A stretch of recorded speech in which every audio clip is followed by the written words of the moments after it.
My 6 rules for friendship between child-free people and parents, coming from someone who is happily child-free but whose friends are mostly moms. This is Having People Over, my 30-day series all about hosting, gathering, and building community at any budget to celebrate my upcoming book, Having People Over. Number 1, starting off controversially by saying most gatherings should be child-friendly by default. I've said this before, but while there will obviously always be adults-only gatherings, most gatherings should include children, and that's actually the default in like 99% of the world. And as a host, it's always easy to make small adjustments that make a party more welcoming for kids, like having little sippy cups you can put their drinks in, or a few foods that are kid-friendly. Even just cutting food up into small pieces is fine. Even as a non-parent, it's not hard to have a few kid-friendly games and toys on hand. Now, taking this back to parents, rule number 2 is you have to get genuinely excited about things that are not kid-related. So often, child-free people are left kind of resentful because it feels like everything they do and try and accomplish is sort of a consolation prize for not having kids. Because while we've so normalized like celebrating and making an event out of things like getting married and having children, like almost nothing else in life has that same status. So as a parent, make sure that you are celebrating your child-free friend for things that are important in their lives, even if it's not child-related. Number 3 is that the child-free person must accept the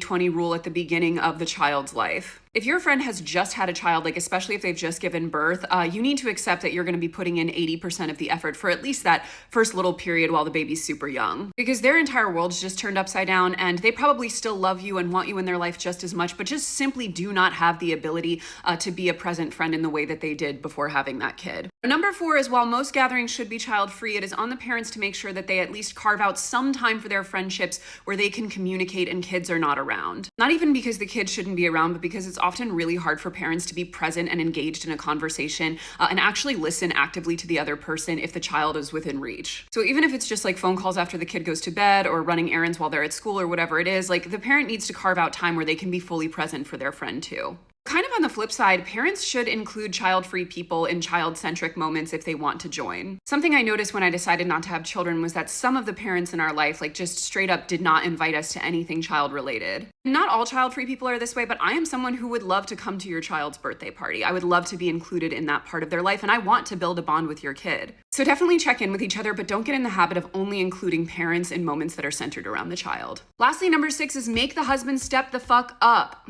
Basically, all of this goes out the window if the father is not an active and equal co-parent, because the woman then has basically no time for a meaningful social life. In fact, the only mom friends I feel like I've truly lost are the ones who are basically solo parents while also working full-time, and I suspect I am not the only friends that they lost. So make that man step up so you get to have a social life too. He's not babysitting, he's parenting his own goddamn child. That's all.